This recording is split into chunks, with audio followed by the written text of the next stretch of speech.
Let's go. So he's finally here. Are you right, Ren? I'm okay. Thank you, Flo. Sorry for the waiting. No problem, but the audience was getting a little bit restless, I think.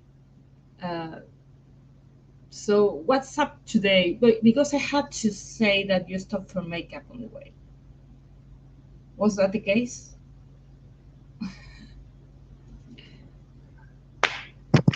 And hello, do you listen to me, André?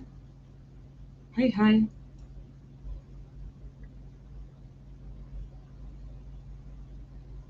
Are we having some technical issues? Okay, I'm back. I don't know. Something went down here. Okay, fine. As far as you're back, we'll be fine. I hope so. Anyway, I was saying that you had to stop for makeup on the way because Yeah, you absolutely. need, Need to be good looking, you, right? of course, you need to look the part. So it's been a while. I was checking on that old video that all the streaming that we had on season 72 or so. I don't remember exactly, but it was way back. And it's been years since I think 75 it was at the beginning of the lockdown for coronavirus, and lots of things have happened since then. You were a 17 races old rookie at that moment, Yes. but you still were very happy to be here. So we knew you were going to stay around because what kind of noob enjoys this place with 17 races? Yes. It's been like 3 years exactly, right? Mm, more than 3 years. It's been three More than years. 3 years. Yes. It's been 3 years and a half because this was back in March 2020, 2020, the infamous year of 2020. It Yes. was And very. Go ahead. yes, and 3 years and a half later, I still don't have maxed out on trainables. That's.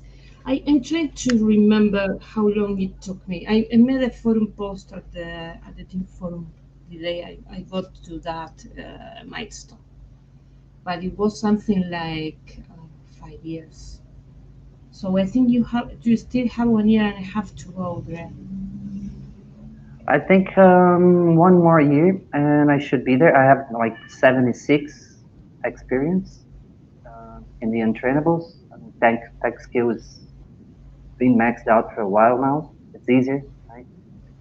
But I think 4 more seasons, 5 more seasons actually. Wait, no, 6. Forgot how to do math. It takes a lot, but that's no excuse because there has been people like Roland getting trophies long before maxing the untrainable. So uh, you have no excuse. Oh, I don't blame them. Who do you blame? We want to know.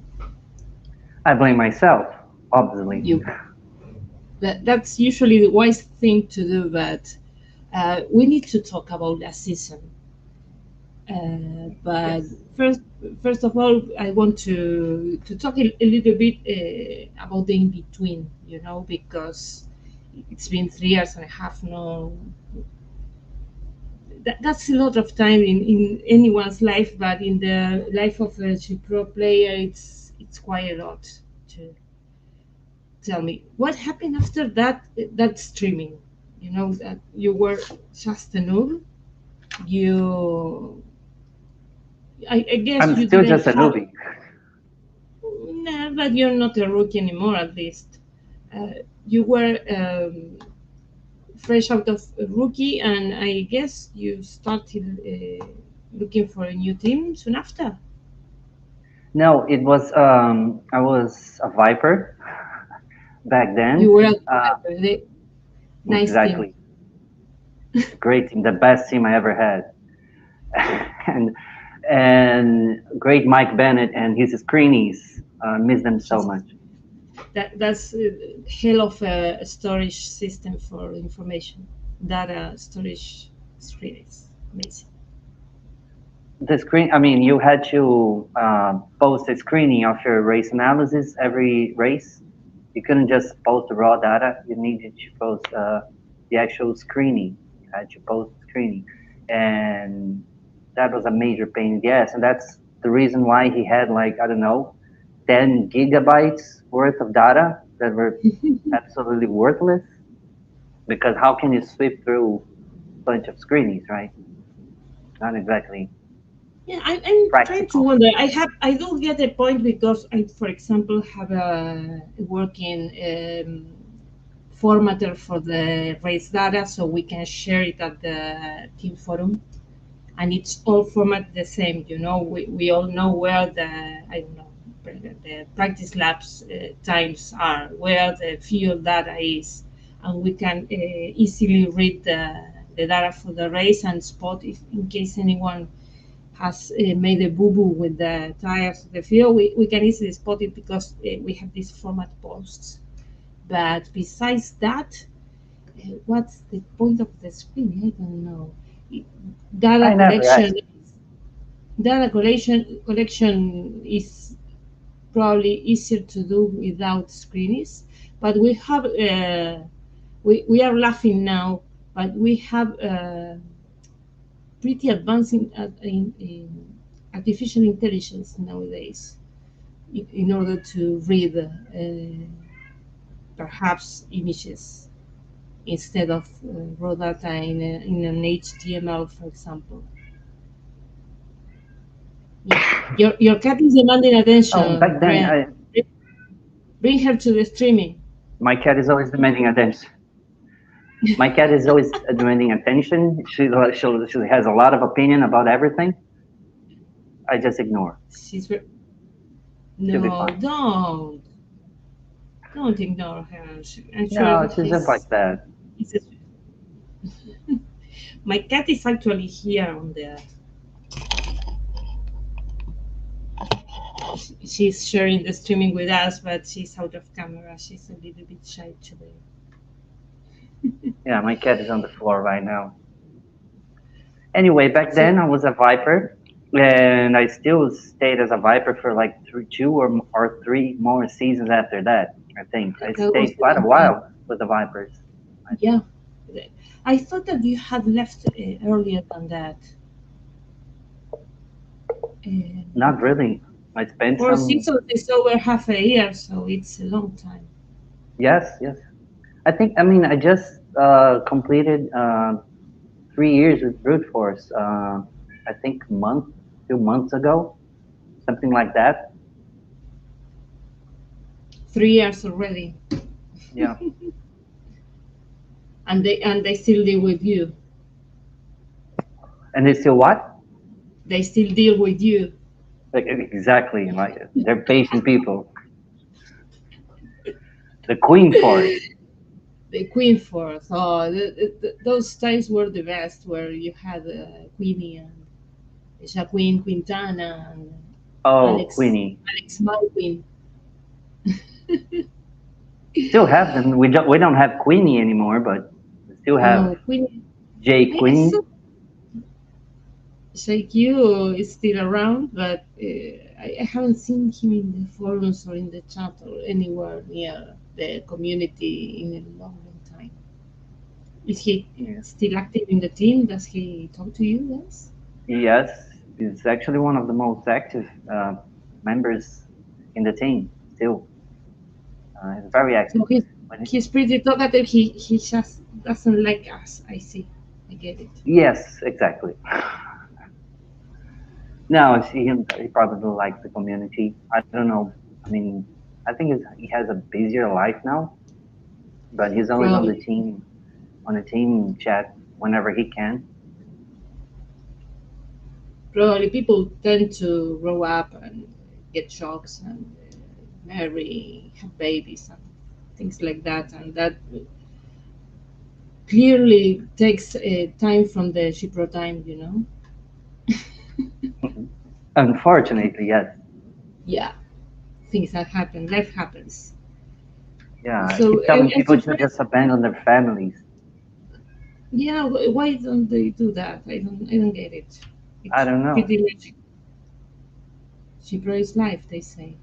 Oh, we're having an overtake right now. One of the jacks is overtaking you, I see. Oh, it's is that voter? Probably we can Motherfucker. we can check. Good No, thing we he's are not probably fat. monetizing because that would get us demonetized. It's for Um, he's voter. probably just Yes, faster than I am this race. yes, he's faster. Well, he was faster all the season too, so not surprised. I'm sorry? He was faster all last season, almost all last He season. wasn't faster all last season.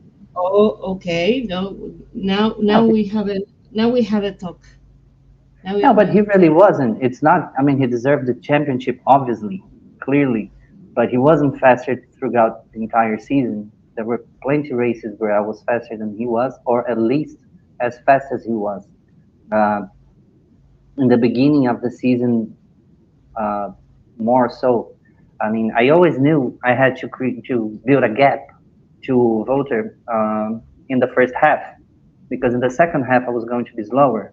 I always knew that. That was always the strategy to build a gap. I actually managed to build a gap, a 9 point gap at some point, but then I fucked up and the gap went away, and that's it. And in the end, I was actually faster than I thought I was. I was going to be in the end of the season. I even managed to uh, lower this gap. I mean, at some point he was 11 points ahead. Then before the last season, the last race, he was 7 points ahead only. And race 15, I was faster than he was. Race 16, I was faster than he was. Um, Overall, I think we were average uh, on the same speed. He was faster in some races. I was faster in some other races. What really made the trick was that he didn't make the mistakes I made. I think that was pretty much what So, decided so the whole thing. besides, of course, that we all know, but at least the ones that were following the season closely know that he had considerably more budget than you to spend for Yes, the championship. abs- absolutely. But Yes. besides that, you still believe that there was a mistakes factor that put you behind. Yes, I mean, not that I was actually going to win if I didn't make those mistakes. Maybe I wouldn't. I can't know. We can't know this. But it would definitely, most definitely be very, very tight, very, very close. Maybe he would have won by 2 points, 3 points, 4 points, 1 point, something like that. But we would be very, very close throughout the entire season, going to the end, and maybe he would still win. I don't know. He had a lot more budget than I had, and this was actually going to make a higher difference, a bigger difference in the end of the season when my budget was going down and he was still, I mean, he had like infinite money last season. It was bizarre, bizarre. It's, It like it's I was the spending and spending and spending and spending, and his money wouldn't drop like my money was. And I had a lot of sponsors, but I I I never I have never seen anyone with such a ridiculous amount of sponsors like he had. It was it was ridiculous. He had over 11 million every race worth in sponsors, and I had like 9 million every race. It's not like my that's quite budget a lot. wasn't low. No, I had it a very was good budget, but he was nine, just 9, 9 million sounds like a very good budget yes, for a championship push.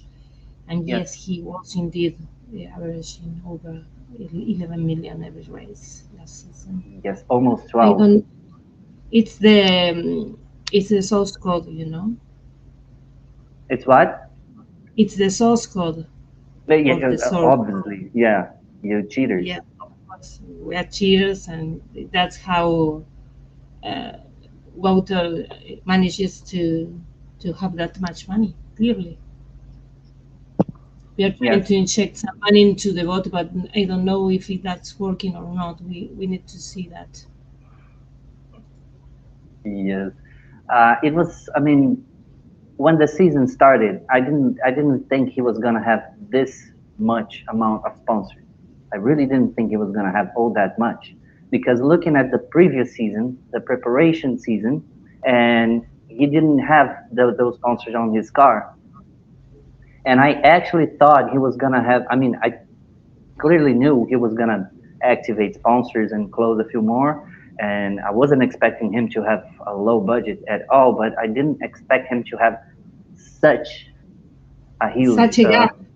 yeah, I didn't expect that. And once he activated all his sponsors, I was like, holy shit, what am I supposed to do now? And I personally, in the beginning of the season, I even commented, I don't remember with who, I think with the team, maybe with Lorenzo as well. Like I actually told him like, if I can create a 10, 11 point gap in the first half of the season, I'm done. And I almost made that. The problem is that I kind of blew it in 3 races. That was on me. That's nothing else I can say, honestly.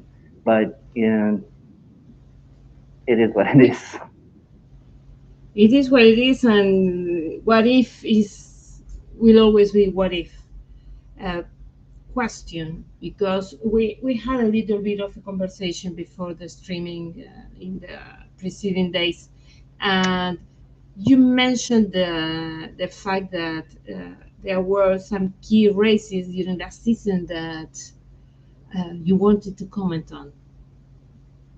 What were Oh, these key races that where you noticed these differences, or where you believe you could have made a difference and it didn't work, for example? well, it started in Brands Hatch. I don't think I made any big mistake in Brands Hatch, but I was lacking such a small amount of pace to be P2. I was P3 that race, and I mean before Brands Hatch, I was 9 points ahead, and he was first. I was third, and after that race, I still had a 5 point gap, but Alexei was actually P2 that race, and he ended that race with like 3 tenths ahead of me or something like that. He pitted in the last lap, and if I had like I don't know half a tenth or something faster, maybe even less than that, I would have been ahead of Alexei and at least P2. But that wasn't exactly a mistake. I just lacked a little bit of pace, but that's okay. Then we went to Understorp in the second race, and that's when my mistakes started showing up. And it was the key races were pretty much Understorp and Qatar. Those were And that's where understood. the Understood was race 10 and Qatar was race 11. So exactly. the debacle started on race 9. You mean you Yes, noticed your place not being good enough on Brand Hatch, and Brands then Hatch. Yeah. Understood happened. What happened in Understood? Well, Understorp was a very tricky race. It was a bit of a lotto race, but if you would look at the historical weather data, it was most likely to rain for just a. I mean, it was a rainy start, and it was most likely that it was going to rain for just a short amount of laps, and then it would stop raining, and then it would stay dry for the entire race. Of course, there was a little bit of a risk there. I mean, maybe more than a bit. But There's looking at always a bet historical, factor, yes. what? Sorry. There's always a bet factor, indeed, yeah. Yes. And the mistake was that I didn't have to gamble on anything. That was the thing. I should have just played safe. But I had a clear strategy on my mind. So the strategy was I was starting on dry tires. I mean, everyone was probably starting on dry tires. Walter was starting on dry tires. Most were starting on dry tires. We were all whiting that race. Everyone pretty much was were whiting because those were the biggest odds was that The biggest whiting thought, tires yeah, would pay off. with historical data, you you consider the bigger chances were that they're going to dry up very fast. And what happened Yeah. during that race? Yeah. So the thing is, I knew Voter was actually going to do a whiting start as well. So we were pretty much on the same strategy, and I was starting ahead. So my strategy was, because I was expecting the rain would stop and never come back. That was my expectations that race. So what Yes. happened was that I decided to set for less CT in the wet. I used only 70 and increase my start risk because of that, and stay ahead of the whiting train. And once the rain would stop, I would be leading, and then I could at least keep it or open a gap. And that was a strategy. And after the lap one, I was actually leading the whiting train. I was first in the whiting train. And so I thought, okay, strategy is working. But then rain took a little longer to stop. And because I was lower in the rain, Potter overtook me. But then rain stopped and I was P2. Okay, no, actually, Harsh was P1. He was in Whiting, something like that. And then in the dry, we were both very much faster than Harsh. And Walter was faster than I was that race. That was pretty much a fact. And then we were catching up, and then we were both on a stopping one. We had one less stop than Harsh. Harsh had Nishis. So I was eventually getting closer to Harsh. Then Harsh stopped. He was behind me, and I was starting to create a gap. Then I stopped, and I was a little bit behind Harsh. And as soon as I picked up on Harsh, Rain came back. And once Rain came back, I actually overtook Harsh in the pits. But then Harsh was 1 second faster than I was in the rain because I was using only 70 CT. And then Harsh just took off. And I had no pace in the wet because I was using low CT. That's the thing. And once the rain stopped in the end of the race, he was too far gone. And in the end, Vulture was first, Harsh was second, and I was third. Uh, if I had played safe, I would have been P2 at least. So I dropped 2 points there. And so the That's five two gap, points point more. gap, yeah, that 5 point gap turned to a 1 point gap. So in only two races, Vulture took 8 points. And that's a lot for only two races. And that's the story of Understarp. And what I thought was actually a smart strategy ended up turning up uh, to be extremely dumb. So that's it. And anyway, and that's when I was like, I was still 1 point ahead of Vulture after that race, after that race 10, and I'm like, okay, gap is done. But I was still hopeful because I was still at least 1 point ahead. And then we had Qatar, and that's when That's when shit got real. What was that? The race with the start crash? no, that was Rafaovo. That was another story. Rafael. No. What happened in Qatar then? I decided I wasn't gonna push. It was a Oh, code. It was a very cold race. It was just a typical Hancock race. It was Hancock very, race. very cold, and I thought that I had absolutely no chance of grabbing points, and or I would get 1 point maybe. And at the same time, I thought if Vulture would get a point, he wouldn't get more than a P6, maybe a P5. I thought that I was clearly not analyzing things properly, was clearly not looking at data in a proper way. But I actually thought that. And because my budget was incredibly tight, and I knew Wouter had this I- incredible amount of money, and he was Infinite overspending. money. What? Yeah, infinite money. Yes, but so you thought you could save some money during Exactly. that race because it was uncertain what what kind of wear we were going to have on on those parts because it was the first, Exactly. right? So there was that, and I thought that Walter would have to dump some 20 million on his car. I would I would have to replace just one car part or two just to be sure it wouldn't smoke or something like that. But I would actually save a little bit, and that it was also a wet start, but it was also a whiting start. It was again the same thing. So I thought, if I'm not pushing, I'm gonna start on wet tires. I'm not gonna do a whiting, and I will be ahead of Walter in the first laps. And if it rains for long enough, I can at least stay ahead of him for a short while, block him all the way, and try to avoid him from getting too many points. And I thought that was going to be okay because then he would get less points, but maybe he would get 3, maybe 4 points or something like that. I wouldn't get any points, and but he would have to overspend.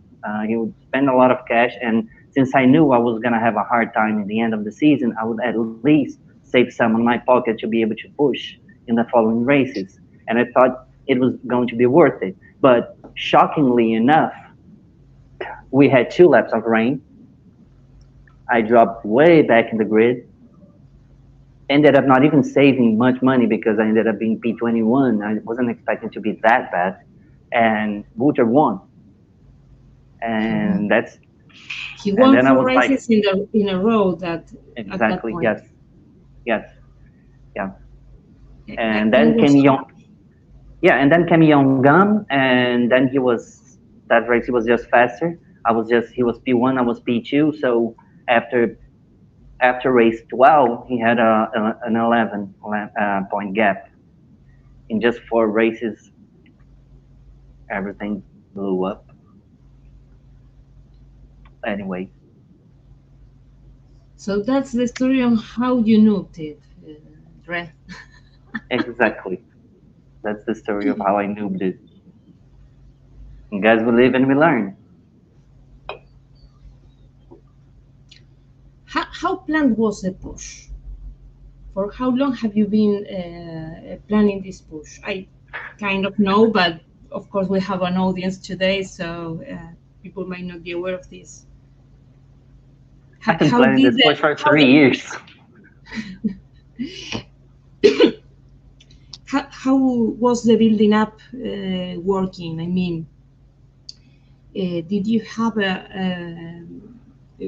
certain points where you plan to change a driver, or you were trying to wait for a certain objective to be met? For example, I need X amount of money in sponsors, and you notice that you did arrive to that objective, so you continue with the push. How was the building up working, Andre? It was planned, but when 1 season before, I mean, when I started Elite, I had a sketch in my head that I was actually be able to push some 2 seasons before, like when Voters won his first championship against Himantas and Gonzalo. That's when I was, Remind us what season was that? I think, 93. 93. Okay.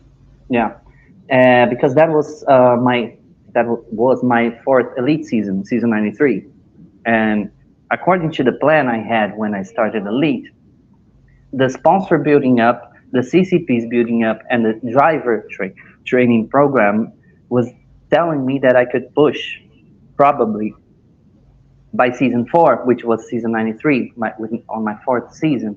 But then I had a lot of issues. Like I missed 2 races in my first season. I I remember missed, yeah, the infamous census, but again, things I know exactly. because we talk often, and some people might not know about the things that happened in your life during that time. Yes, But I was yes, like seriously fucked up.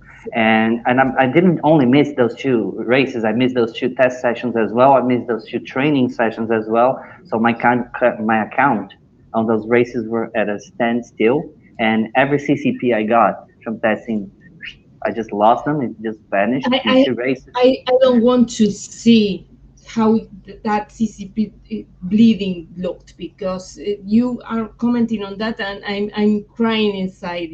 I know how hard it is to Yeah. get to build CCPs when you already have a lot, and those are not easy to get. Plus, the the TVs are so hard to get, and I lost they like don't perform that good. I lost some 13 CCPs in two races. That was pretty 13 much it total total in two races from in two two races. two missed test sessions was around I think around that. I'm just speaking from my mind actually, but I think it was around I think around 13 something around that or very very close. That's insane, because It's it insane. might take you. It might take you. I don't An know. entire season almost to build that back. Not Not that much, but not only that, but imagine that you are trying to build up your accounting master, and 13 CCPs is perhaps a full season work in master, in with master it is. Yes. the limitations that the master TD has. So Yes. that's like 2 months of your life thrown away, and a lot of effort that doesn't pay off. No, That's it was infuriating. it was actually insane because once I dropped those CCPs, my CCPs were exactly back to where they were in the start of the season. So it was literally like I had just dumped the entire season in the garbage and I was starting all over again. Like I was looking like, oh my god, I have the same CCPs I had in race one, and I'm like, and it was like race 15 or something, and I'm like, what? And I was literally when season two started, my second elite season started, I was literally the poorest manager in elite. I had like 15 minutes to start my second season, and so I was poor, so I was broke, uh, CCP-less, and I had CCPs. to, yeah, That's a new word, people. CCPless. I was CCP-less, and I had to activate. Fortunately enough, I had a lot of sponsors, so I activated my EMA promo that season. I think I activated a pro sponsors or something like that, and it took Yokos, pushed the handling races like Bremgarten, Poznan. There was in the end of the season I pushed Grobnich, and just to stay in the league, and that's where the process of building up started. And the thing is, in the beginning of my second elite season, I missed another race and another test session. So it was like Also whenever I was remember that. going up, I was going down. Then I was going up, then I was going down. And I'm like, will I ever get this? At that I point, also I actually almost gave up. Almost. I also remember that. I remember that it was a running gag, because we were joking about Brad missing races Yes. too, and that you were trying to To imitate challenge him, him. Yeah. to see who faked it better than the other. It was actually insane.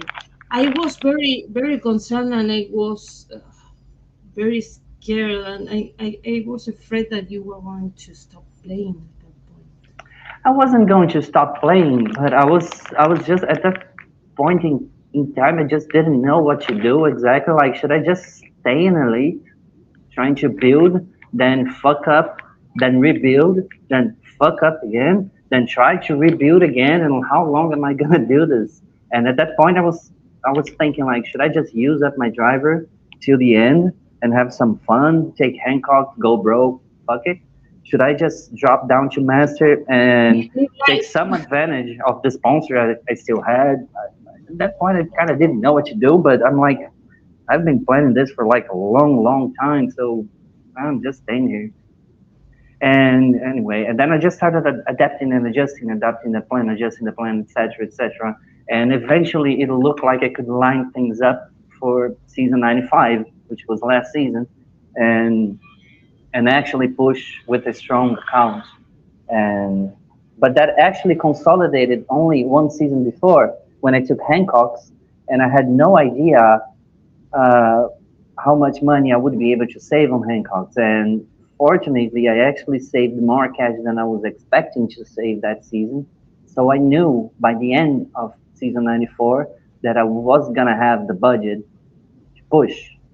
So that's when it actually consolidated. But I was trying since the beginning of season 94. I was aiming at preparing myself to push the following season, season 95. I just didn't know if it was going to work out, but fortunately it did. I did have the budget. I just wasn't expecting Voter to have that budget.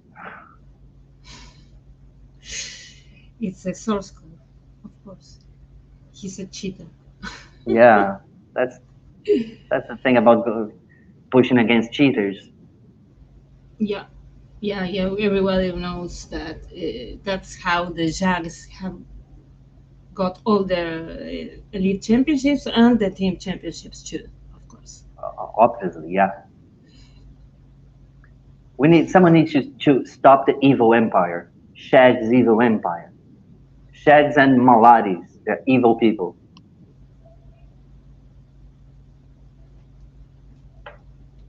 We have some comments here, but because I have been missing, because of course, someone pointed out that today I do not have a co-host to handle the streaming, so I owe all my attention to our guest, and I apologize for that. But it's a little bit hard to be in two places at the same time. Sean is wanting to join. I don't know if Who? we can. Jan Berske. It's some know that won a couple trophies back then. I don't know if you remember him. Yeah. Yes, I do. I remember him. Yes, I remember his pushes. I remember. Yes, I remember when he won the last time when he retired. In seasons like I'm picking pipis and going back to master to start some sponsors.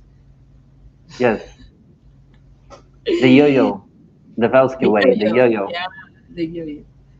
I'm considering some yo-yo eventually. I don't know. I don't know if you agree, we can invite him, or we can go solo. I don't know. It's your call. I don't mind. I'm just fine. Fact is, he doesn't have a PM. He doesn't have a what? He doesn't have a mailbox inside G Pro at this moment, so I don't know how to contact him. But call me maybe. I can send you an invitation. I was wondering now that I'm looking at the chat. Anyone has questions for André? Anyone wants to ask something? Just give me 1 second while you're farming for questions. Don't be shy, people.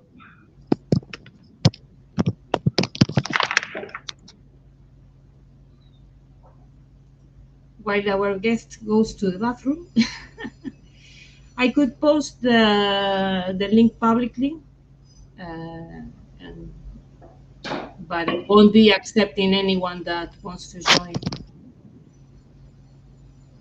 I will only be accepting the ones we agreed to accept.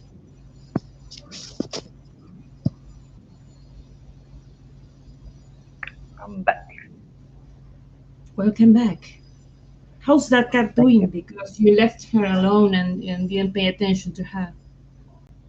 She's sleeping. Why do cats do better?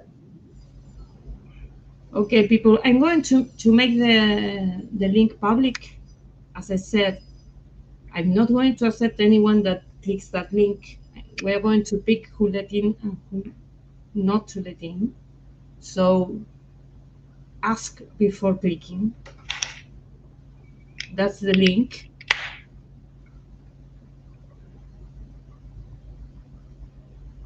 Yeah, the ones asking who I had invited. Well, I had invited my usual co-host with Jasper, but he's on a business trip. he's visiting London and I think France too. So So you do he realize they're actually telling us that we're boring? what? People actually are telling us that we are boring? Yes, we are boring. I know. That's because we haven't been talking about the spicy stuff, you know. We have been talking about your season and things like that. While we would have been talking about, I don't know, all the drama inside the brutes and Force One. Don't know, maybe the DAs and that fun stuff. There are some interesting stories. We had Joan Comalada or Daniel John, Centellas, or whatever you want to call. We had those. We had that person in the team. I We had a honestly bit. doubt. I honestly doubt there were actually only one people. I do believe there are two, but first one of them at least has a history of double accounting. We do know that because it was public at some point. It was common knowledge. Ah, But besides that, it's polemic because of the play style. You know, people who do not invest effort in building up an account and are constantly burning resources and trying to overachieve in order to win a season, make records of consecutive races won, and such achievements that are not what appeals to the rest of the players. What do you think about this gameplay style, Andre? I personally don't like it. Um, I find it boring, but it's not up to me. I mean, I think people have the right to play the game whatever they feel like playing the game. It's it's up to them to decide how are they gonna play. I honestly don't like it, and personally speaking, from at least those two individuals or this individual, I don't know, but uh, in our case, they weren't team players. Like people like that don't tend to play a team play. I don't know. It wasn't. It wasn't. It really wasn't a good experience for us as a team. As a team trying to build up, it wasn't a good experience to have people who just don't give a shit about But anything. they were providing such good team points too. Do you actually? I mean, back then, Force One was actually not in a good standing position. Comalada and Centellas were literally half Force One team points alone. They were half the team points. They weren't even fighting championships. They weren't even fighting anything back then. And I personally don't really care about the team points. I honestly, of course, you do care about the money, the income money you're gonna get, but I honestly, it's not, it's not the kind of player or individual I would look for to have on my team. Honestly, I want to have teammates that actually talk. You know. Well, welcome to we have Shan. someone here, but oh, Sean, welcome, Jan. Hi, That's it's Jan. been a while. It's I been a just while. I just got It's it been randomly so long. recommended on my YouTube starting page. It's probably because the stream has the word noob in the title, so the algorithm probably connected Yeah. this with me, I Yes, the guess. algorithm knows who to contact. I use the community tab for this streaming. Jan, it's been so long that you look much more mature than the last time you were at the streaming, you know? You I, look like an adult now.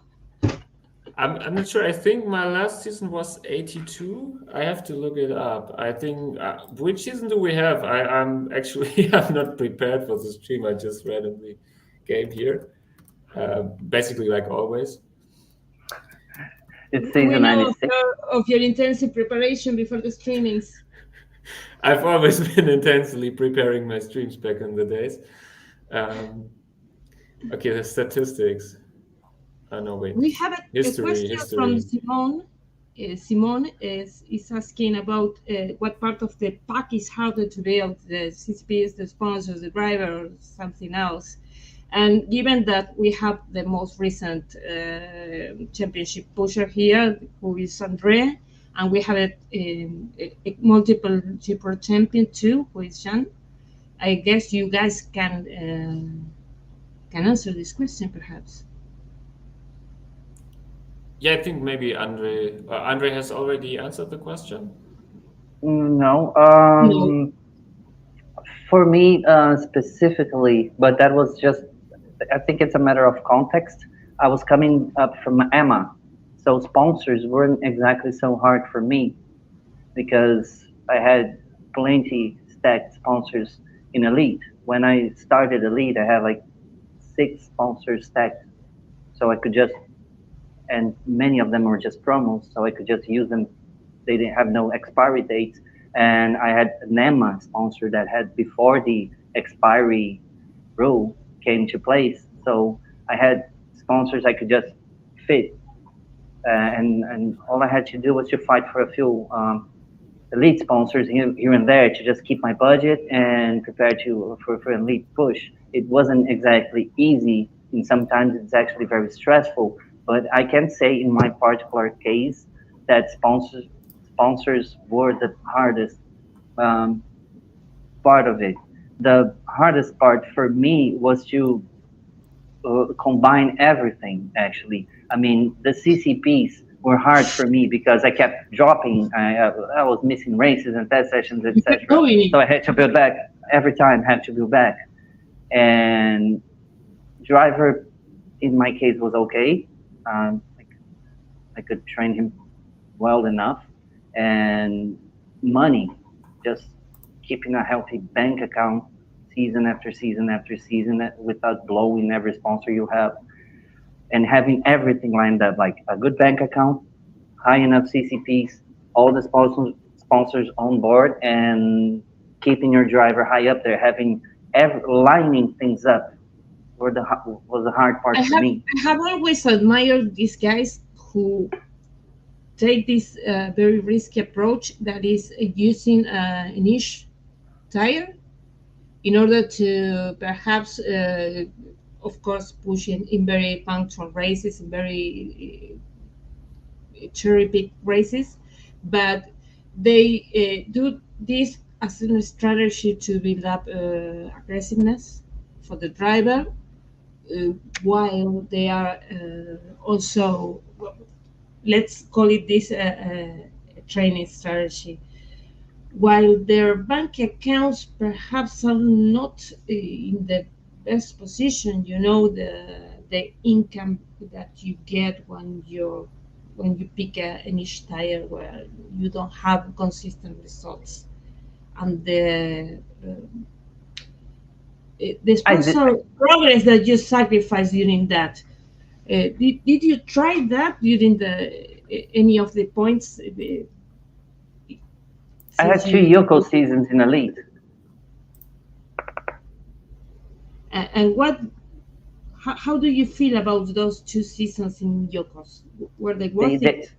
They were, in my case, they were definitely worth it because I just had sponsors I could activate, so I could keep the income coming. Tires are just cheap enough, so even if you're low in positions, but if you have enough sponsors income, you're still earning money. And I actually earned money with both my Yoko seasons. I earned money. My driver got the aggression he had to get, and in my case, it worked. I mean, what definitely didn't work for me was taking bad years. That's a big no. I'm never taking bad years in Elite ever again. I'd rather taking Yoko's 10 and seasons. I think that Simone, who asked, might try to write down that, not to pick bad years, pick something else. Big Dunos, big whatever. How are tire prices right now? I think this is probably the one thing that changed the most. They went to shit. And you need to go and check the site and see the prices for the tires. They're insane. They make no sense anymore. It's weird. What price is that year still the tire for rain conditions, or did it change? No, it's just the same. It's just the same. I think they added a bar for the dry at some point recently. No, but that was a long time ago. A long time ago. I'm a dino, André. For me, it was like yesterday. Perhaps it was 3 years ago. I don't know, but for me, it's recent. You know. I mean, I had one Yoko season and I had one Donos on Dunlops. I think it was money-wise, I think it was fine because my car was pretty, the car level of the car parts were pretty low because I remember I was pushing on Avus and therefore... And you won by a minute? I only had to push one start. So I could basically neglect every part which is not contributing to this PHA contribution. So I was running usually level 2 parts on those. I had usually level 7 on those who contributed to, I don't know, is Avus is top speed, I think. So I only needed, for example, engine and something like that. And I could run, let's say, run level 2 front wing, raw wing, and that saved so much money that it was no problem that I have the bad results because also the tire was just, I think, 1.5 million back in the days, and this compensated it for me. But it's a bit risky because if I crash on Avus, then I probably would have not made it. I scored points in another race, but I think that points would have just not been enough. I did the same in Grobnic. Like I had a level 2 engine for Grobnic, for example. It was just the same. I was the other way around. I was pushing the handling tracks because, I mean, also in case it rains, I mean, if it rained, Yokos are just as fast as Michis. So I was just keeping handling. And at some point I had a ridiculous amount of handling on my car. And for Grobnic, I had I had a podium P3 there because Kai was a cheater, had a favorite track in Grobnic, and George was pushing the championship, and I think I even qualified on pole or something like that. And when you're buying level 2, level 3 engines, everything is just fine. But my wings were a bit higher than that, of course. What concerns me on these strategies, I get that you can have the sponsor income to afford the season and that you can save a lot by using cheap tires and still performing, especially when you have an OBP race. But what concerns me, and I think that it points back to the question Simone asked, is how about the sponsor building in such situation? How did you guys find the sponsor building during the seasons when you were on cheap tires? I only activated the ones who were not too complaining. So promo sponsors or maybe ones with very low expectations. But like I said, I did not need that much sponsor money. So 2 or 3 million per season per race was enough for me in those seasons. I did not have that much actually, because level 2 on a lot of parts and cheap tire, it's basically like amateur. Because you an elite you get for last place 11-12 million, you get an elite what you get for amateur win, and basically you're doing the same. You run as low parts and also you have a cheap tire. So my point is the progress that you sacrifice, because that progress is what is going to complete your negotiations for sponsors that you are going to sign when you're pushing, or when you are trying to have a season with a different tire.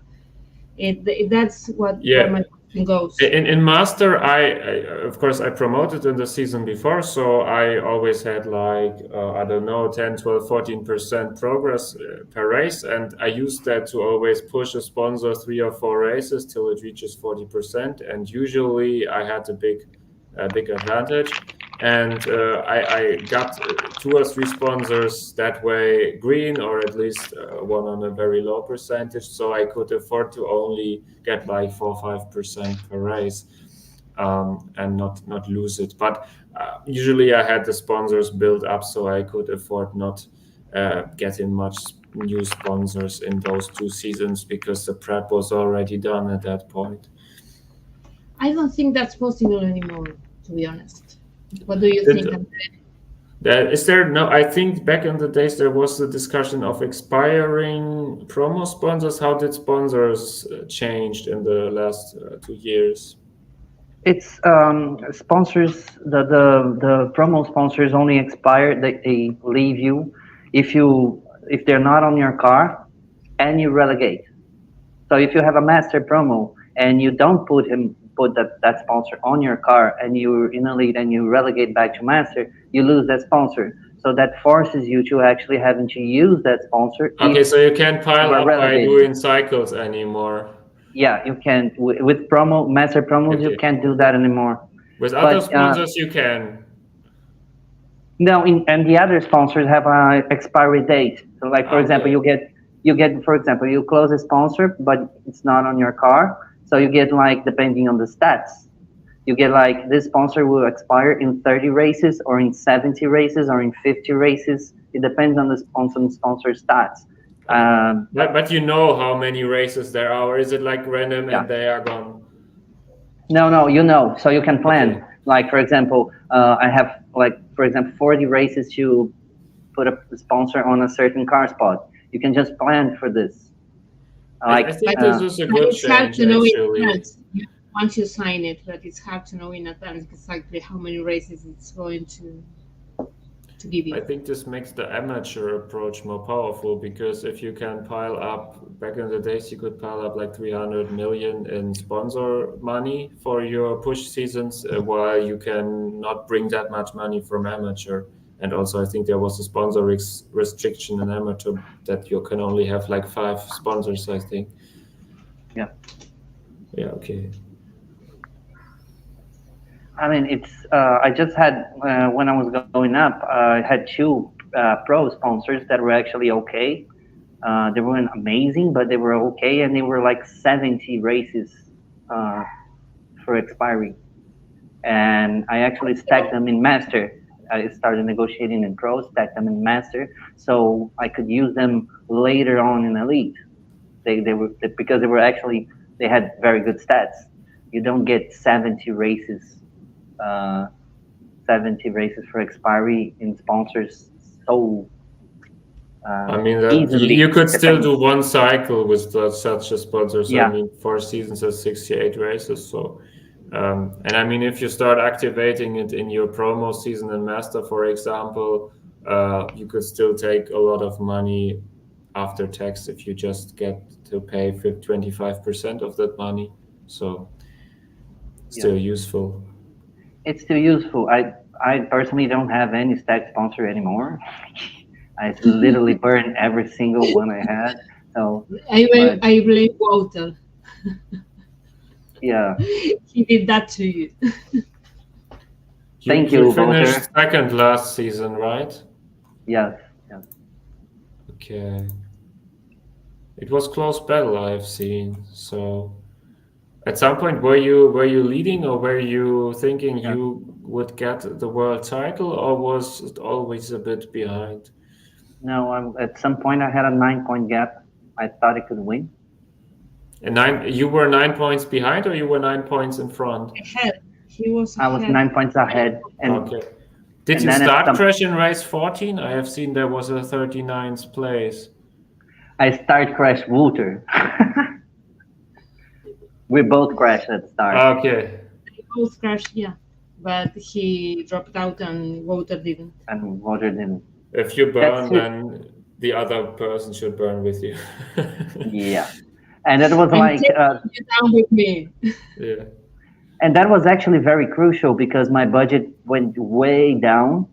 I mean, I delayed the sponsor closings by 1 race because of that, because of progress. I mean, you get a start crash, a P39, and your sponsor progress was shit. and I was supposed to close that sponsor. I didn't close that sponsor, and I didn't get to 90%, and budget went down, and that played a big role after race 16 because I was gambling like crazy race 16 because I knew I had to push in order to keep the battle alive, and I needed a P3 and a fastest lap to go back into positive balance. I got a P4 and I was 2/10 off the fastest lap, so I never got back to positive balance for race 17. So by race 17, I was 7 points down, but I knew I had no chance because I couldn't update my car anymore. So did you drop below minus 15 million, so your driver lost motivation? no, I went down to 14.97 exactly. Okay, this is professional. Of course. Who do you think I invite noobs here? Of course I do. Definitely. I missed only 1.3 million. 1.3 million, 1.3, no, 1.1, I think. I think it was 1.1, 1.2, something like that. It was just one place ahead and the fastest lap. I was boosting the last laps because because it was my chance of getting the fastest lap in the end. But we had Tony Soirinki on Contis. It was a very hot race. It was his OBP. He wasn't retained, so he won that race, and he wasn't retained. And I was just 2/10 off pace. That was all. If in 2/10 in the lead is a lot, I know.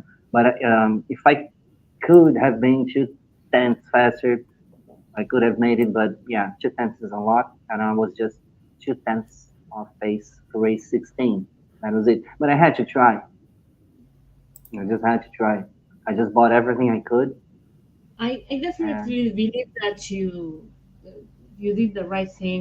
I don't think that because you mentioned that at the point you thought, wow, perhaps I can keep taking Hancocks and have fun instead of actually doing the push season, especially after you had those tests that you missed and races.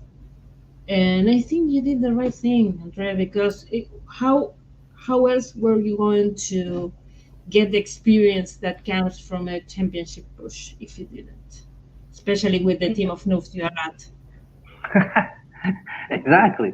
And I actually think I was at some point pretty close. I think I made those mistakes I told you about. I had a few mistakes I made that season. You live and you learn. I had a real shot at some point. So, I mean, the only thing I was scared about that season was to be completely crushed by Vulture.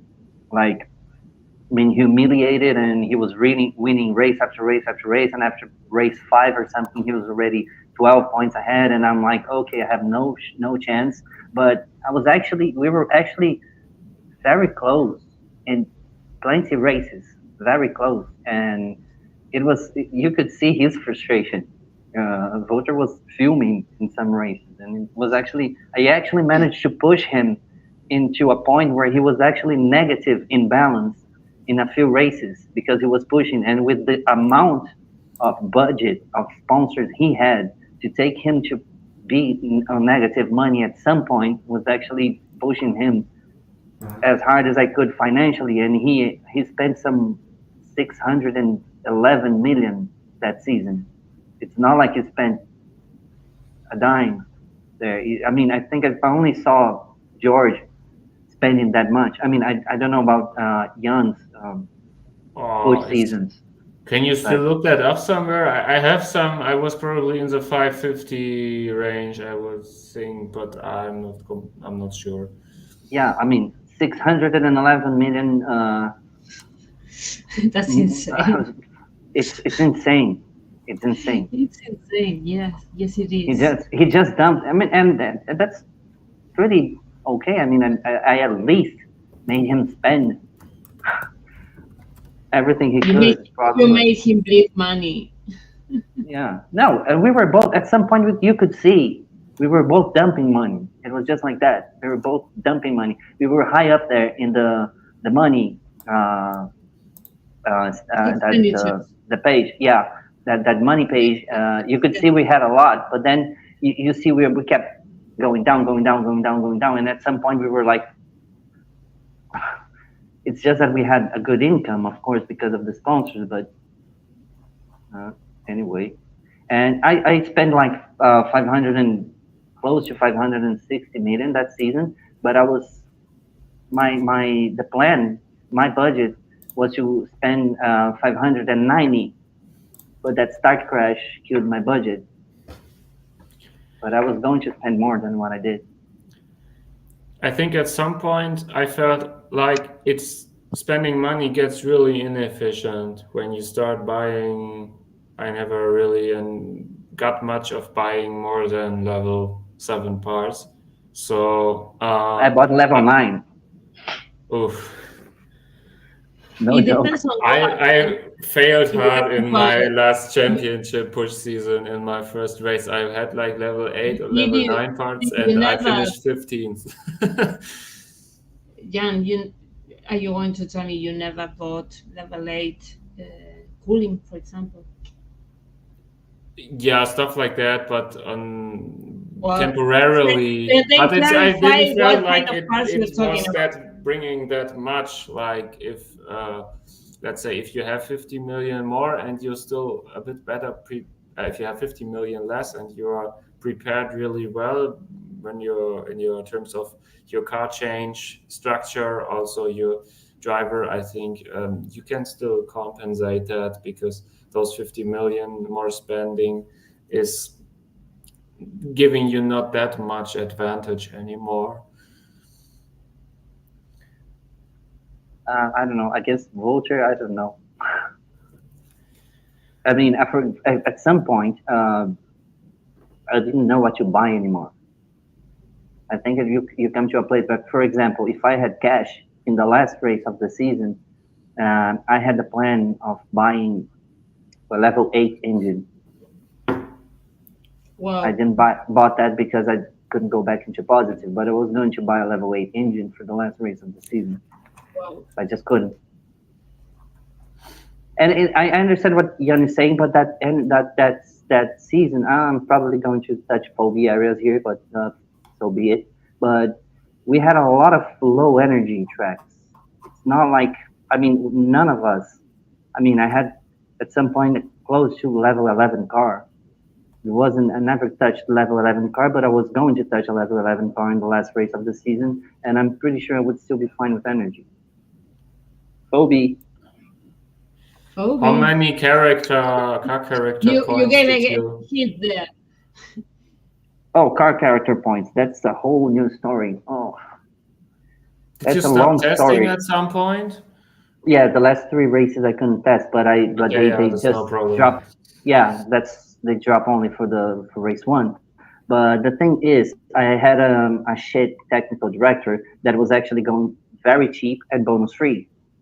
So the strategy was, and Vulture had a 2.5 million technical director. Every race it was paying 2.5 million. I was paying 350,000 only for my technical director. So the idea was that I could compensate that on buying higher car parts. It was just a completely handling season. We had like 13 handling races. That was pretty much it.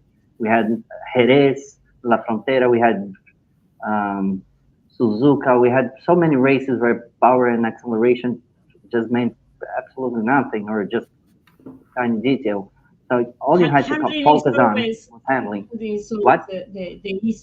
handling is always the easy thing to upgrade with parts.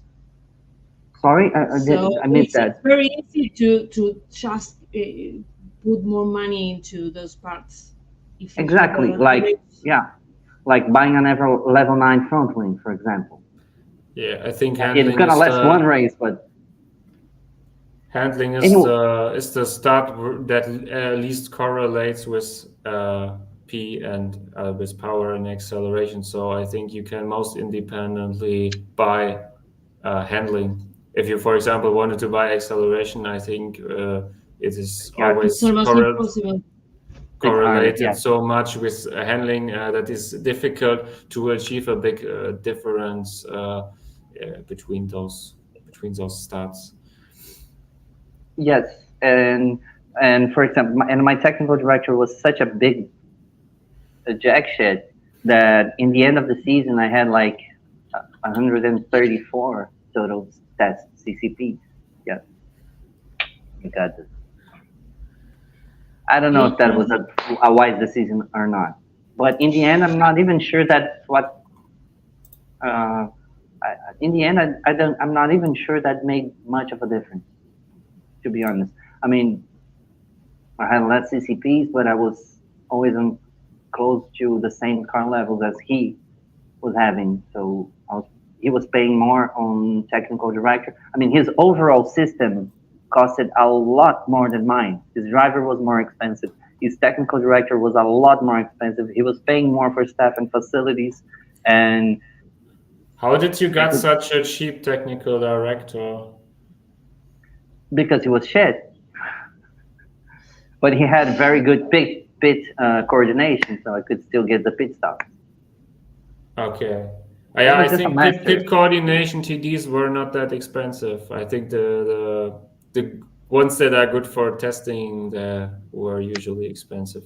I think I had one. I paid 3.1 million for my technical director in my last championship season because I could not offer bonuses and I didn't wanted to pull the move I used in my first championship push where I did not score any point finishes from 4 to 8, so I could take use of that. But yeah, I think without bonuses, it was always a bit difficult to get the good technical directors. Yes. In the end, I'm not even sure I made the right call with that technical director, but that was not. Again, it wasn't a big deal for the season, precisely because it was just a monotonic season. It was just pretty much handling, adding more handling and more handling and more handling and more handling, and that's it. Just cornering, and then in the end of the season, when we would get Montreal and then Mexico, that's when and Rafa will go, and that's when we would have something different. But then I would just have to rely on buying ridiculous engine.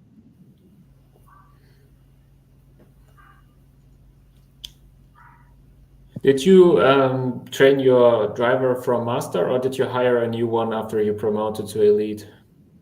I've been with the same driver for 17 seasons now, coming from Emma. So basically, when you started playing G-Pro, you had the driver.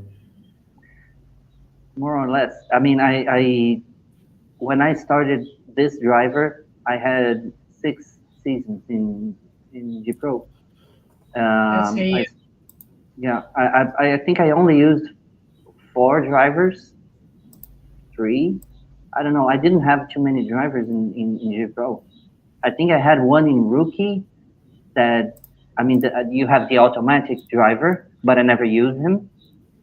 And then I had another driver for one race, and then I lost him because it was race 17. And then I had another rookie driver that I stayed with that driver for Emma. And then in Emma, I took another driver, which was a very experienced driver to just build some things up.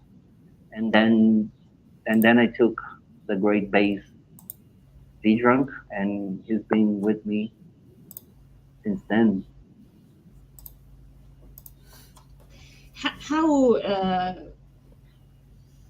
viable are these amateur driver projects nowadays? How what? How viable? Oh, I think very viable. I think it's. I'm not going back to Emma because it's boring, but it's honestly it's the way to go. You get a driver that you can craft everything. Like you can literally build him exactly like you want him to be, and he's always going to be cheap and bonus free. It's honestly perfect. Bonus free. That's one of the main advantages, I believe. Yes. No, it's I honestly, I mean, for anyone in NAMA who has a team with at least a decent amount of experience and who can actually know how to build this driver, I honestly think it's the way to go. I mean, You can also But always go up and replace your drivers, but then if you get a shit market, no. how much experience do you need nowadays for this kind of project driver? What were you aiming at when you picked this driver, André? I was aiming at a championship. No, I mean I was the seriously experience. aiming at Experience. Do you the mean the driver had driver stats? The driver experience. Yeah, 14. 14. My God, that's a big risk. It wasn't. I was mean, actually you have just to fine. hire a young driver, so he probably doesn't have that much experience in the. Of course, they don't, but I honestly had no problems with my driver. I mean, the risk was not blowing his away. It was very talented. I mean, 235 talent going up. But and the race is over. Where did I finish? if it's Oh, Lorenzo over, won. What a cheater! then we tune to the Lorenzo won. That cheater, track record stealer. Then we have Walter. You're 11th, André. 11. 11th. What Yeah. happened? What the hell happened to me? Did I fuck up something? I probably fucked something up. Trying to check if you did an extra pit. Yeah, extra pit stop. Oh, I see. What happened? You I did an didn't You mark. did extra. in lap 57. Oh, I had an extra pit? Did I noob it? Yes. Probably. You know too.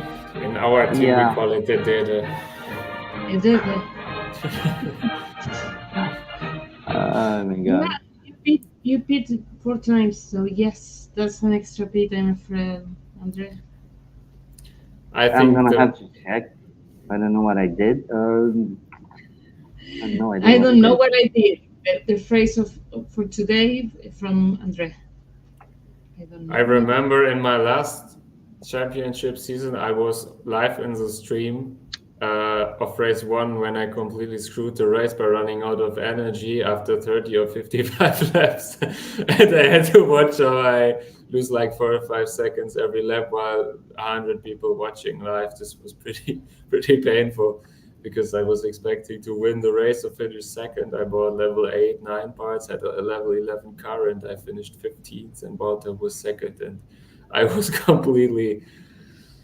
I remember a race where you just got up and left the streaming. Yeah, I at least I made it to the end. At some point, I was thinking about just pulling the plug, but Left the streaming, okay? This went. I had to take a look at that, and it was just pissed. Yeah, very mature of you, Jan. But I looked up a bit, and I think it actually helped my season afterwards. Either you win or you learn. So at the end, it worked out against. Actually, I was also up against Walter, so André and me were in the same boat. Yeah, I think. Walter, is he pushing for his 3rd title this season? He's on handcuffs. No. You never know. If he bribed blood, that it is a cold season. Perhaps. Some conspiracy theory. He's always the source code. threatening to retire, so who knows? Perhaps if he decides to retire, he can just blow up his full account and go all in with the handcuffs. Is he retiring? He still has this insane amount of sponsor income. Sponsors. So Yeah, that sucks. that's actually insane. He still has these sponsors that. Why not push it again then? I mean, why not? Because Roland is pushing. He probably wants to Team order. leave it for Roland. Are you still, is he at Jaguar, and Roland and you are all at Jaguar, I think, right? So team order. So yeah, we have a little bit of a team collaboration there with with Walter and Roland. Okay. I don't think he's going to go for it, even if he's given the chance. But you never know. And about his retirement, uncertain. He's always says he's going to, and we never know. André, He, have you he plans to go for the title again soon? No, like I don't have an account to go to aim for the championship again soon. I don't know what I'm going to do. I don't know if I still try to build something in elite, if I'm going back to master, if I'm going down to pro, if I'm gonna try the yo-yo, master, elite until something comes up. But at this point, I'm kind of aimless. It's the first time I feel this way.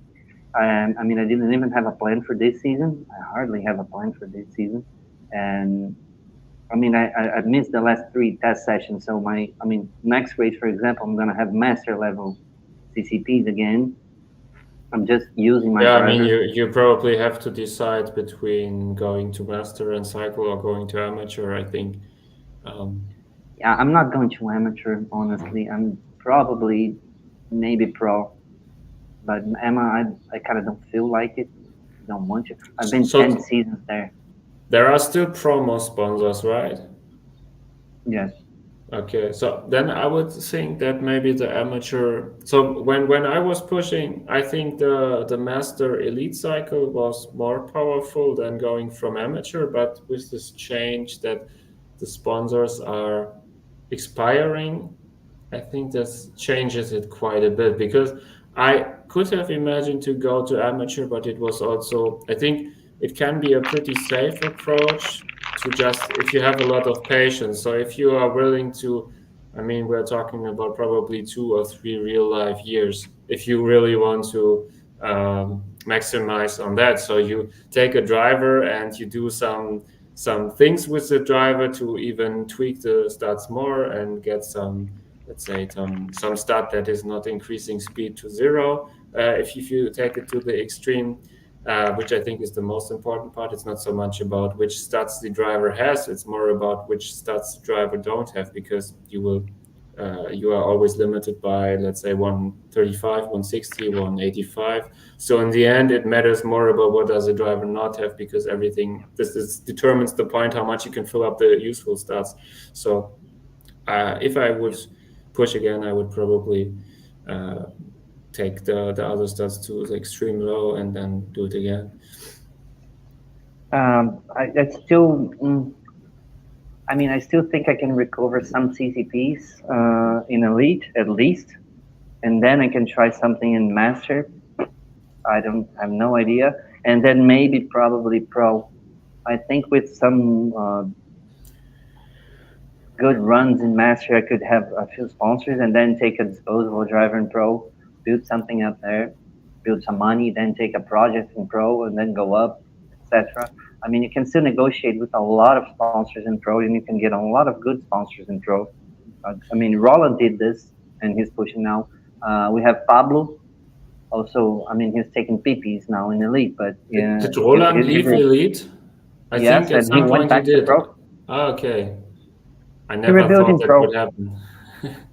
Yeah, no one thought that would ever happen. So maybe at some point I try the pro route, or maybe I just try to do some yo-yo. Like Wouter was very successful in doing the yo-yo thing. Went down to master, then back to elite, then back to master, and then rebuilt, and now he has this incredibly strong they account. all So copy you. yeah, it's still powerful. I think. I mean, you don't get all the promos anymore, but it's you can still have a very powerful thing going. I Maybe mean, a lot of people say that I won because I had the promo sponsors, but actually, they did not make that percentage-wise. They did not make that much of my sponsor income because I think I had 4 promo sponsors, but the first one was terrible. That was like 300,000 for 50 races. So this was actually a punishment because it would have blocked the spot, which I could have used. I can negotiate any sponsor on if this blocked for 50 races because everyone would take that spot from me. So, but I also not getting much income. So basically, you can put that sponsor aside. So I had 3 others, and I think they were paying like 1.5 million each for 20-25 races, which was not that much. I got more from other sponsors. So even if you would That's have not a taken, long duration. no, there weren't. I think, I mean, there is some knowledge to how you get a good promo sponsor, but it just started at that point, and we did not have the knowledge how to get a very good promo sponsor that is paying, let's say, 3 million for 30 races and stuff like that. So I could not take use of that much, because it basically, I had this plan to cycle, and then in between the promo sponsors came up. The strategy was before the promo sponsors came up. So actually, it was not that beneficial. It was nice to have, but I don't think it would have changed much. Maybe I could have done one season less, but I pushed 4 seasons in a row. I won 2 times. I finished second 2 times. So probably this would just have taken away 1 season if I did not have them. Pushing 4 seasons in a row is not doable anymore. I mean, if Roland would have not been there, super prepared, maybe I could have won 3 or 4 seasons, but he was in super good shape in season 74. So also I was not that good at that point. Maybe I think I got better in the seasons after. I think it was good that I lost that season, because it's forced me to get better. Because if you win, you feel like I don't have to do more, and I don't have to improve anymore, and this helped me a bit.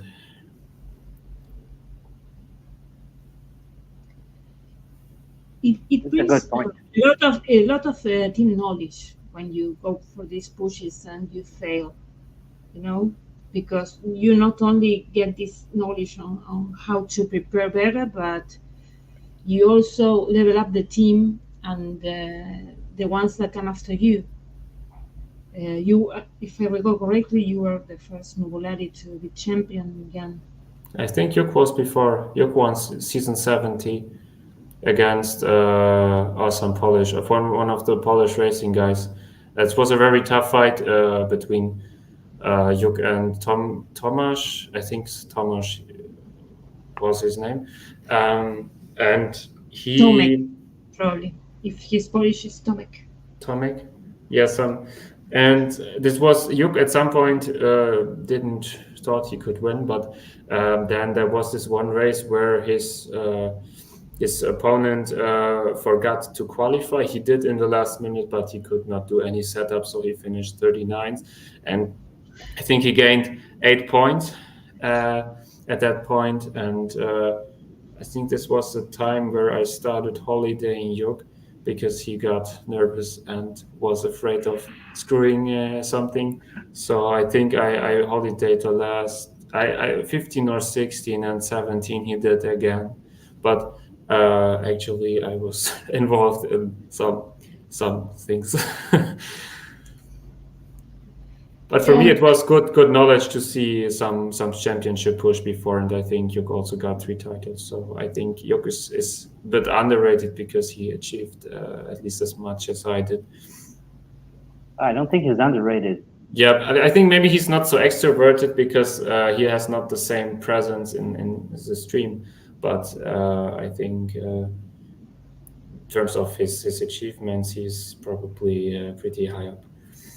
To be honest, I never heard anyone trying to put his accomplishments down. So I remember when he won against George, and George didn't have any championships back then. I think it was George's first push or something like that.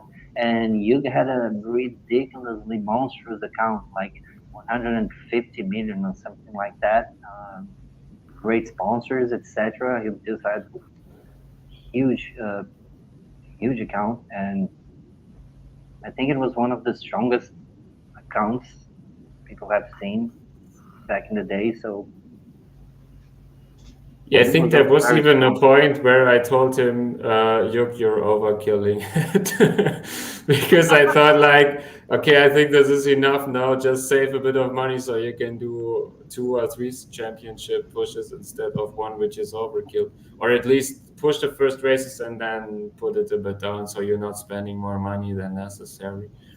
But you're always too dependent on who is on the other side and who's pushing the season.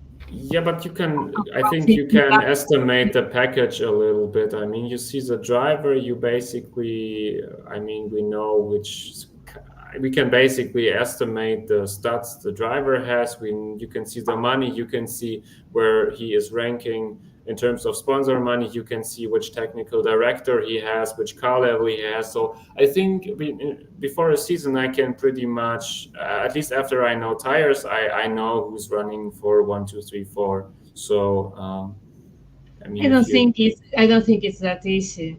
I mean, there I is work some luck not involved, but you many know who's people. pushing, I think, and what package he has compared to you. I mean, can Yeah, compare driver, technical director, money, car level.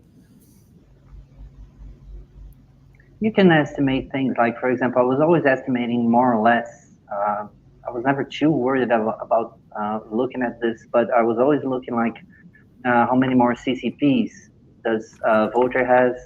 Um, if he has more CCPs in a similar car level, what car parts more or less he can be running, then you can see how much he spent for that race, and then you can see his income, and you know more or less the overall system cost. Like his driver cost X, his technical director costs Y.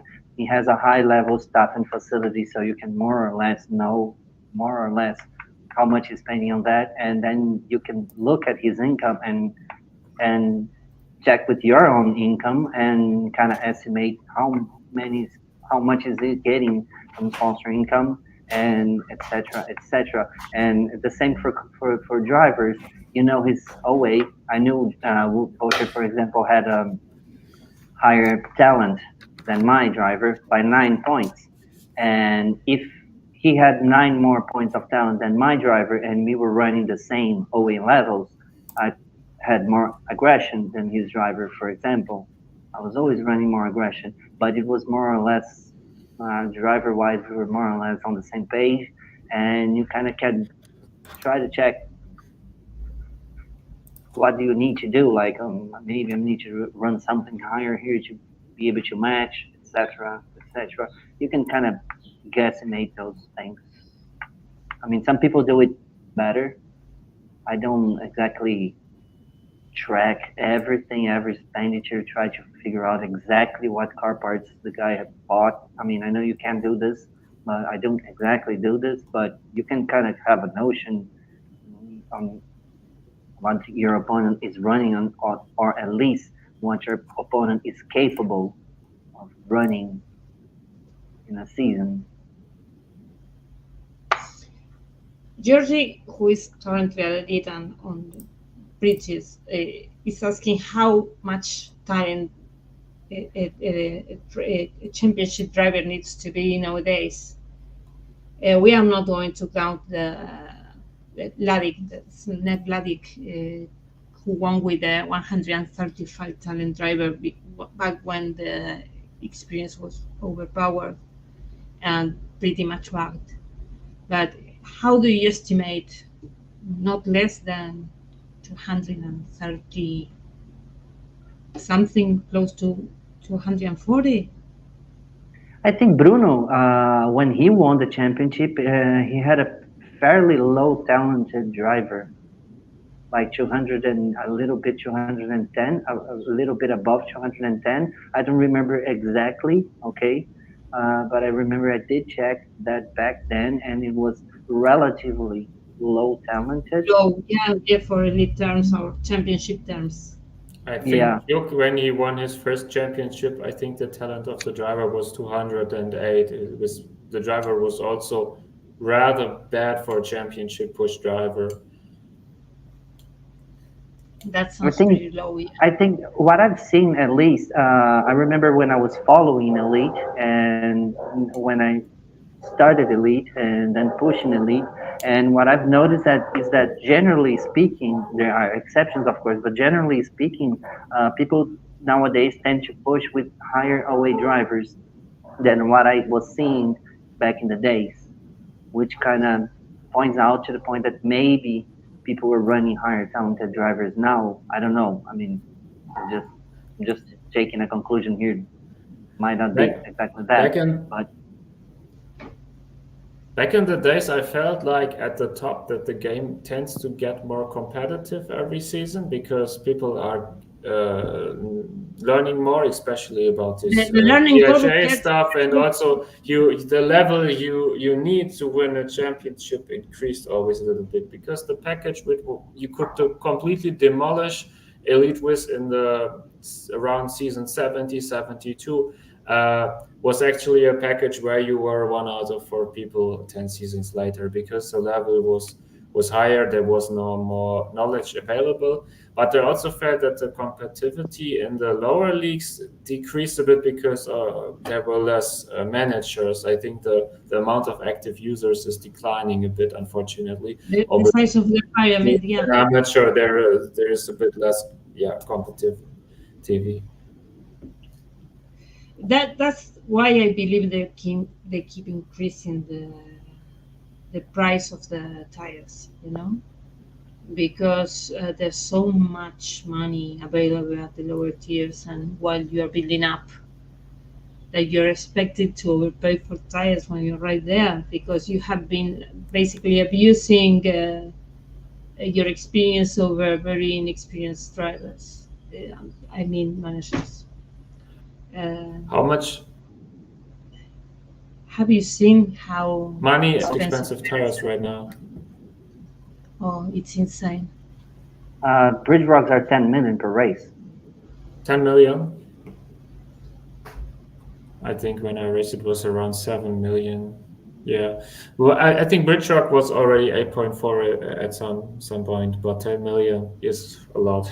I think I don't know. I would maybe reduce the effect of tires a bit, but this is great. Wait, I do full screen. So PP Rally, it did not change. Avon, not much change. Yokohama did not change. The Yokos are very expensive. 2.1, okay, but it was already tweaked from 1.5 to 1.7. But I mean, it's if you calculate in absolute numbers, it's only just a few 100,000, so it's actually not a big issue. Dunlop, I think actually the tire stats did not really change from what I remember. No, it's. I think Hancock changed a bit. Mishi changed a lot. Mishi's. No, it's like I remember them actually. I mean, the price changed. Performance. Yeah, but I think it was already down to 6 like 10 seasons ago, or maybe they tweaked it again. I don't know. It's 6. It was 7 in the past, but it's now. I think it was 6. I remember it being 6 some time ago. They can also qualify a little bit better, though. They have a little bit less warm up, the Mishis, at least.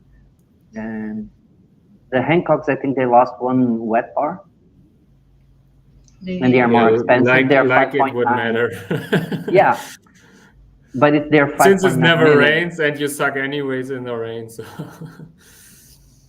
I think this doesn't hurt that much. I think the peak temperature, I think this changed a little bit. I remember Bridge Rock having a peak temperature of 32.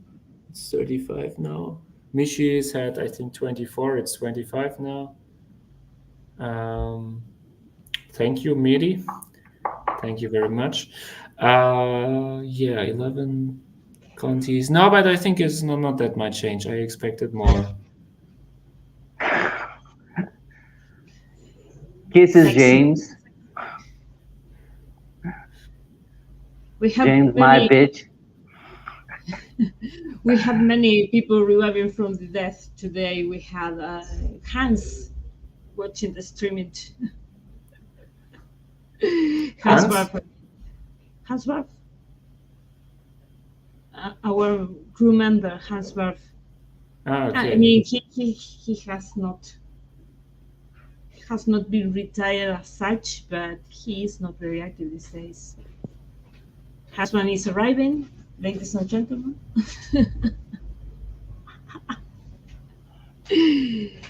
But yeah, it was very nice to see so many new faces in the streaming today. We had quite a few new faces and people that I hadn't seen before, like Georgie perhaps, and well, Dom is always around. Keith and sometimes gets back with Die and James, Mr. Hitch. Very happy to see, and it was really a surprise to see you back. Yeah. Yeah, thank you. But it's always nice to have someone on stream that actually knows what he's talking about, not like me. I think you have Andre already.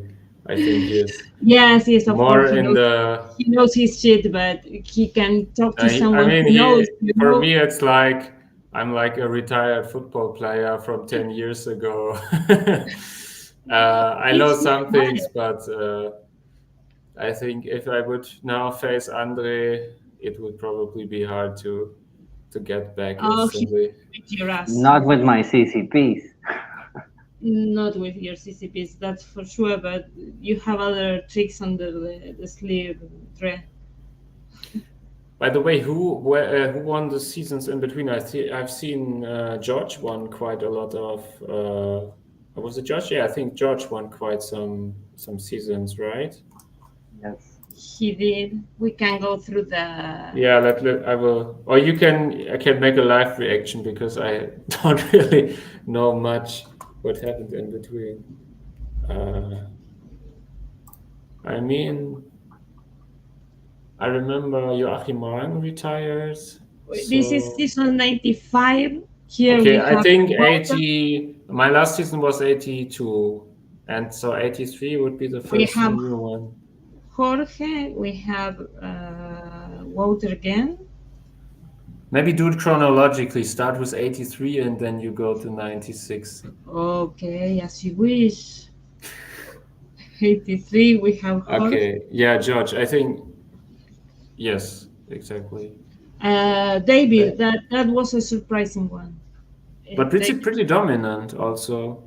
But I don't know if the competition... He was running alone. We didn't see other packs ready for the push. Okay. You know? Yeah, I mean it's also a bit of luck and timing. If you push in a season where there's not that much competition, you can actually get really rich by a championship push because you get so much sponsor money. And I remember the first season against Nefzat Kazapoglu, it was quite a hard one because he also scored, I think, 130-ish points in that season. So, yeah, even though I scored 151, I think I scored 151 out of 170 points. It was still a hard battle till the end. Yeah, so, you had to have your shit together, you know, in order to perform every race anyway. Yeah, I was so nervous. I had always triple and quadruple check everything, and I was always paranoid that I would not mistype any setup. I was always sitting there 717. Then I was checking it from back to the first level. It's exactly that. Yeah, I was exactly the same. Like I was opening the setup page, like what did I do wrong? Did I do anything wrong? I feel right. Is our tires right? I'm like, well, maybe the setup changed. Maybe okay. Is it still there? Is it still there? And yeah, and I think this actually made me win in the end because I think Nefzat made some small mistakes, but I also had actually a lot of time, and this can be quite important if you have time around the qualifying deadline and stuff like that. Yeah, so 85 Pablo, yeah, I think he had already good seasons before. That was a pretty cool season. Then Himantas won a few. Himantas, yeah, I think he I've seen him. Well, we had Pablo on 85, on 86 we had Brad. Yeah, he the was Brad already broke- pushing before, I broke- think. who I think he had a good won season on Michi, before already. which was news back then. The winner Also a very interesting battle. 134 versus is it 129? I think so. and Remontas, okay, third title. Roland finishing a negative. Okay. Yes, he relegated. And That then was on purpose, I guess. Yes, he was going to pro. This is Bert. Okay, yeah, Bert got finally his deserved win. Fucking finally. Then we have Rimantas again, his fourth on Mishis, trying to. Were Mishis were Mishis pretty changed good. at that time, or Yes. how did this come? No, they were very good back then. Then they got nerfed. Nerfed again. Were they at Yeah. 7 dry bars at that time? Yes. Okay, wait, I get the chair. I'm back in 10 And seconds. then we have Bruno on season 90. And then season 91, we had Jorge again. 92, we had. Did George get 3 in a row? No, he got 2 in a row, right? No. 2 in a row. 92, Jorge. Very good And performance. Wouter, and we've seen this. Also very Wouter, low, 59 okay. points, so quite a lot in front. Okay, This game- against my teammate. Okay, yeah, I think I heard of that. Unfortunately, my teammate Kai Wenchu. Dr. Chu. He's a It doctor. was a very, very cool season. I mean, it was Wouter- pretty close. I think if the other person got second, then it was just 7 points before the final race. Yeah. Yeah. Were there any big retirements? Retirement In the for- game? Yeah, I mean, Yeah. like of the people, for example, that won World Championships. Yeah. George That's retired. big. Yeah. George. That's pretty big, yeah. Okay. Brad was semi-retired. Nowadays he's just playing around and not really active in the community or in the game. But he keeps the account alive, I guess, not in order not to lose non-trainables. So Okay, people, I Is think I there- have to go. yeah, You have a and last comment, last question, something? Oh no, I just had a general question. If the tire system is still the same, that is 520, 1525, 125, I think, or was it reduced? no, it hasn't been like I don't know. that for a long time. We have very limited rookie groups now, and the number of amateur groups have been reduced to. We have a relatively small base of the pyramid now. As a matter of fact, the number of groups AMA groups that we have nowadays do not have the complete grid. You know, they don't have 40 races. So do they even relegate there if they're not full? I don't think they're full nowadays in AMA. Amateur has, depending on the season, between 36 and 38 players. Okay. I don't mean race starters, but players in the division. You know, they don't feel the. So that exists on paper. So there are very few relegations because most of the times the people that end up relegating are the non-starters. So it's pretty hard to relegate from amateur to rookie nowadays. Now here, young catching up in in the streaming. If you need to leave, I think it's a very good time to end the streaming here. Thank you both guys for being here today. It was very fun to have you, André, back after so many years in the streaming. Not that I wasn't talking to you, because of course we talk often, but this experience of sharing with the community is something that hasn't happened in a long time. This was actually surprising. I'm very happy to see you back, Jan, even if it is just to say hello and nothing else. Yeah, I mean, if you want me back at some point in the stream, then maybe I'll take a look. But right now, I will probably not join the game again because it actually takes a lot of time to get where I was, and I think I spent like 5,000 hours in the game, and I think this is actually more than my bachelor's plus master degree. And I think, even though it was a great time and I had a lot of pleasure, I think at some point it does not pay my bills. So Jan needs 2 adults nowadays. He cannot play Yeah. you pro. I think I spent 4,000 hours in my whole degree, so, and 5,000 hours in the game, so it's actually more. So yeah, but it was a great time. It was fun while it lasted. Collect moments, not things. Yeah. Again, thank you guys for being here, and to all the guys that are watching, and see you next time. Bye, everyone. Thank you, guys. See you. Good luck, André, on Flo. See you, André, and see you, Jan. Thank you, Jan. Good luck, you too, in your life. Bye bye.